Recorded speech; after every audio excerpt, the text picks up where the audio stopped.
안녕하세요. 네, 안녕하세요.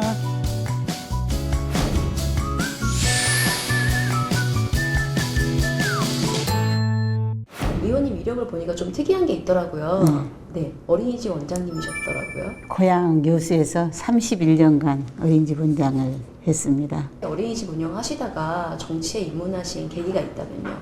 정부에서 추진하고 있는 그 보육 정책이 현장하고 잘 맞지가 않아서요. 바르지 못한 정책은 바로 아이들한테 영향이 미치는데 보육 전문가로서 바르지 못한 정책은 바로 잡았으면 좋겠다는 그런 생각을 갖고 정치에 입문하게 됐습니다.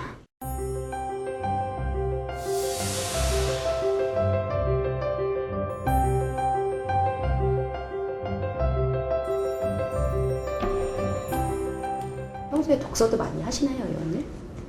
예, 저는 이제 책 읽기를 상당히 좋아합니다. 그래서 제가 결혼할 때 다른 혼수품은 많이 못 가져가고요. 책을 많이 가져갔어요. 근데 국회의원 돼가지고 국회 이렇게 들어와서는 도서관을 못 가봤어요. 사실. 예, 너무 바쁘더라고요. 의원님에게 독서란 무엇이라고 생각하십니까? 글쎄요. 스승이 따로 있겠습니까? 책을 쓴 저자도 스승이 아닐까요? 평소에 그렇게 책을 좋아하시는데 오늘 저희에게 소개해 주실 책은 또 어떤 건지 궁금합니다. 제가 31년간 유아교육을 하면서 가장 의미 있게 읽고 또 가슴에 와닿는 책이 있어서요. 한 두세 번 읽어봤습니다. 바로 이 책이거든요. 이 적기교육책입니다. 네.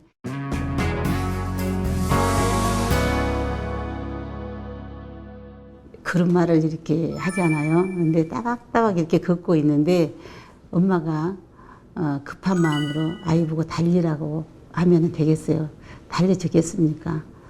넘어지지 않겠어요? 그래서 이 책을 읽으시면 부모님들이 이 선행학습이 중요하지 않다는 것을 가슴 깊이 깨달을 수 있는 그런 내용들이 실려져 가지고 있습니다.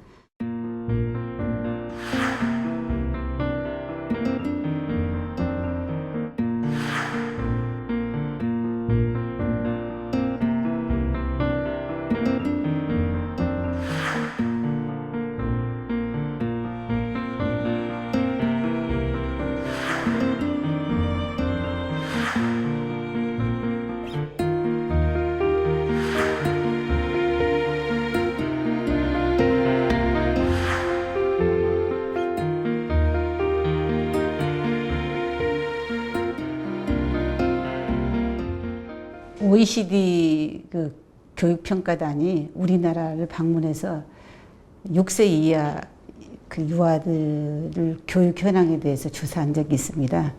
그래서 평가 보고서를 보면은 한국의 부모는 유아를 공부하는 학생으로 취급한다라고 되어 가지고 있어요. 그만큼 그 이제 사교육을 부모님들이 중요시하고 있다는 것이죠.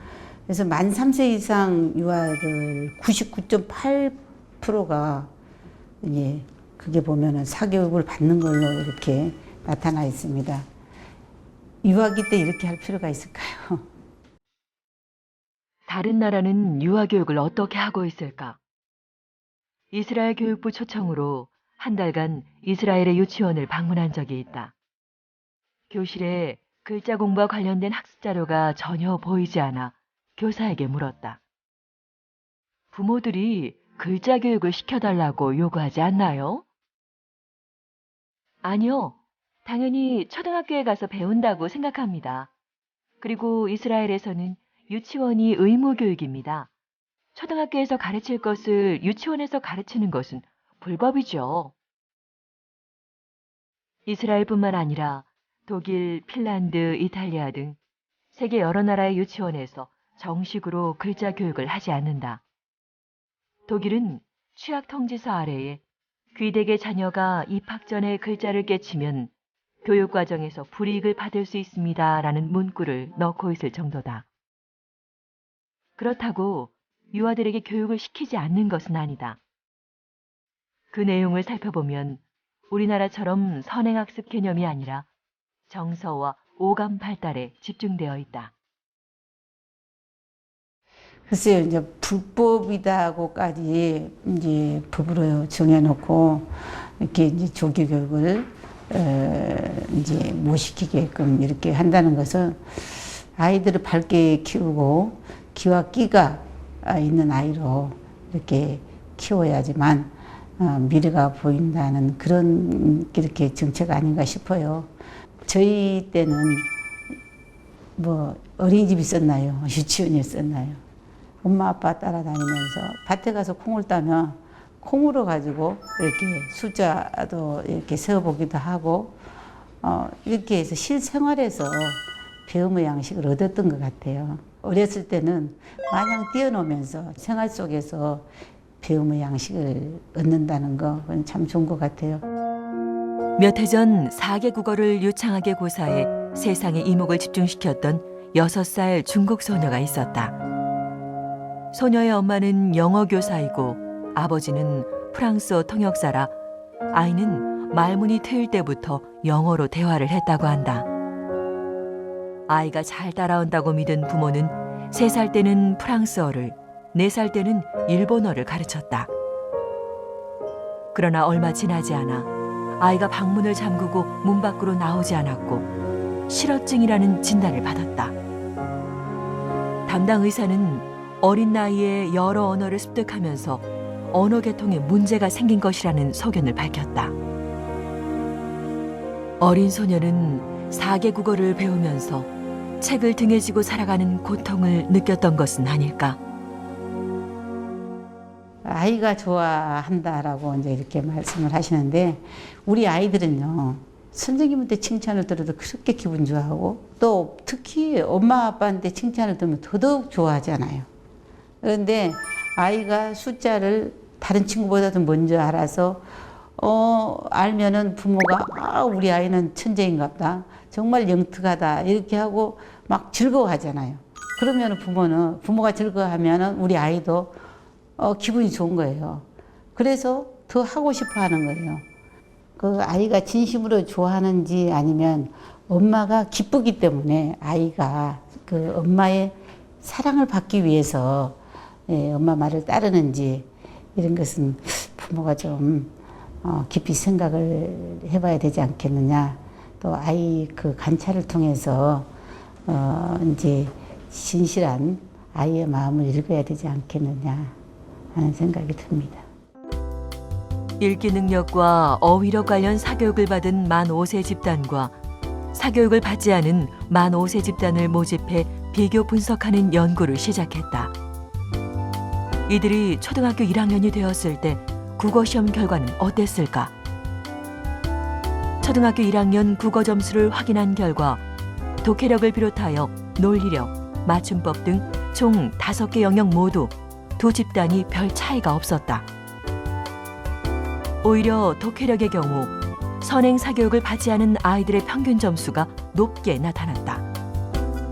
이 연구는 읽기, 쓰기, 선행학습이 국어 점수를 높이는데 별 효과가 없다는 사실을 증명한 것이다. 선행학습을 한 아이하고 이제 한 아이하고 이렇게 차이가 없잖아요. 근데 창의성과 사회성 발달에 큰 차이를 보였다고 하거든요. 그래서 선행학습 위주로 교육을 받은 아이들을 조사를 해보니까 학업 스트레스, 또 주의 집중력이 저하되고요.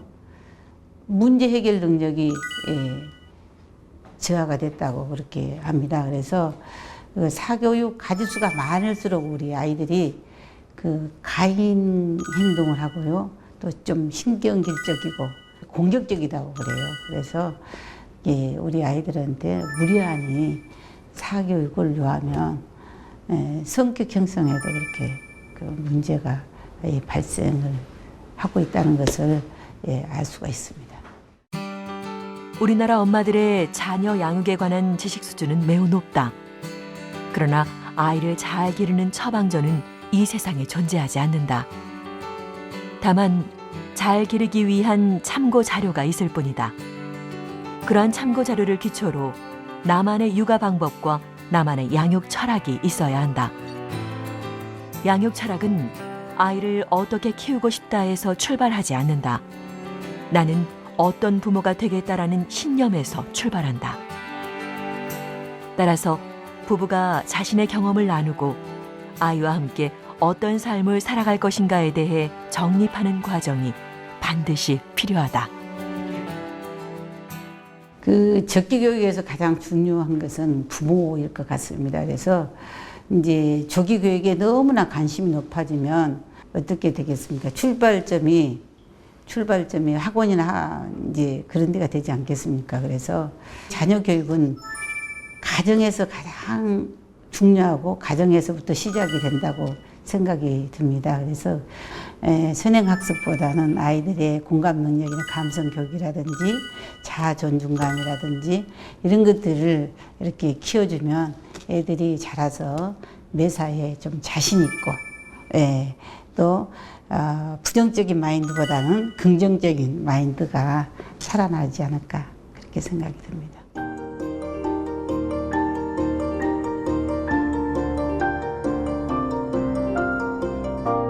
부모 생각만 좀 바꾸면 되겠고요. 또 그 우리 아이들이 밝게 뛰어놀고 자랄 수 있는 그런 환경을 마련해주면 좋지 않을까 생각이 듭니다. 그래서 정부 차원에서는 그 아이들 질적 보육을 시키기 위해서는 좋은 프로그램을 발굴해서 연구해서 또 그 어린이집에나 유아교육 기관에 제공을 해주고 이렇게 하면 원활한 적기 교육이 이루어지지 않겠는가. 제가 유아교육 31년 하고 이제 정치에 입문했는데요. 보육 현장에 웃음이 될 수 있는 그런 역할을 했으면 좋겠다는 생각이 들고요. 국민의 눈높이에서 국민을 바라는 그런 정치인이 되고 싶습니다.